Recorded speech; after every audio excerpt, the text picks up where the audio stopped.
السلام عليكم الاخوه اللي حاضرين هنا. المهم كنعتذروا لان ما عيطناش على جميع الصحفيين نظرا لضيق الوقت. اليوم عندنا التقديم ديال واحد الشراكه اللي ما بيننا وبين المؤسسه ديال جون جوريس. بهذه المناسبه كنبغيو نشكروا المدير والرئيس الفعلي ديال المؤسسه اللي هو جون جوريس، اللي شخصيا انا والسي محرق رئيس لجنه الشباب، السي بن عزوز، السي حكيم، مجموعه من الاخوان اللي درنا واحد الزياره للمؤسسه بمعايير بين قوسين زعما، وافتخر ان كاين في المغرب معايير اللي هي دوليه، طاقم تربوي في اعلى مستوى. فاليوم كاين التقديم ديال واحد الشراكه ما بيناتنا، وكنشكروه على المجهودات وعلى الخدمات اللي غيعطي الوليدات ديالنا، وغيكون تم دروس في الاكاديمي في اطار واحد البرنامج ديال دراسه كما كنقولوا ورياضه وتربيه في نفس الوقت.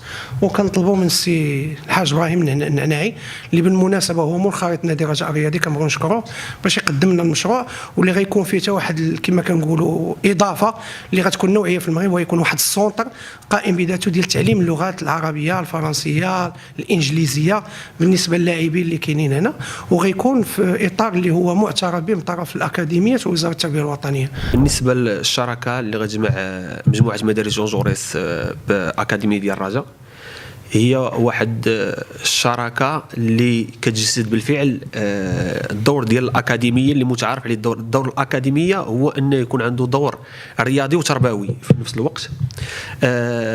هذه الشراكه هذه حنا غنديروا ايكول انترن هنايا، اي جميع اللاعبين الشباب اللي كاينين داخل الاكاديميه ما غينتقلوش برا الاكاديميه. غتكون مدرسه بمواصفات اللي هي مواصفات زعما كتوفر جميع المواصفات الكبيره، باش حيت كاين واحد المشروع اللي هو مشروع تربوي حطيناه كي يلائم المشروع ديال دراسه ورياضه.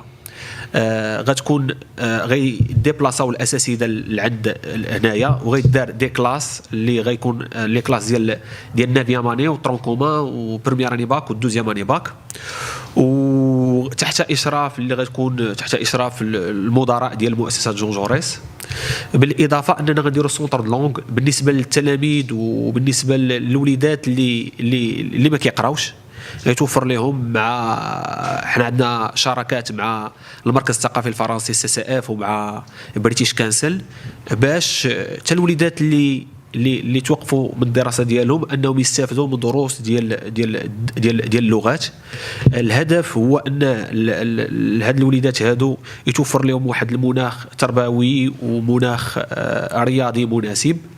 بالاضافه ان في البروجي اللي طرحنا غادي يكون انشطه موازيه، اي البرنامج اللي هو برنامج سنوي فيه دي كونفيرونس، فيه دي زاتوليي، فيه دي زيفيرمون اللي غيكونوا داخل الأكاديمية، واللي غادي تعطينا الهدف اللي الوليد ما نجحش في المسار ديالو الرياضي ما يمكنش يفشل في المسار ديالو الدراسي. هذا هو الهدف الأساسي، أن يواكب الأكاديمية تواكبه دراسيا وتربويا وفي التأطير وفي التوجيه.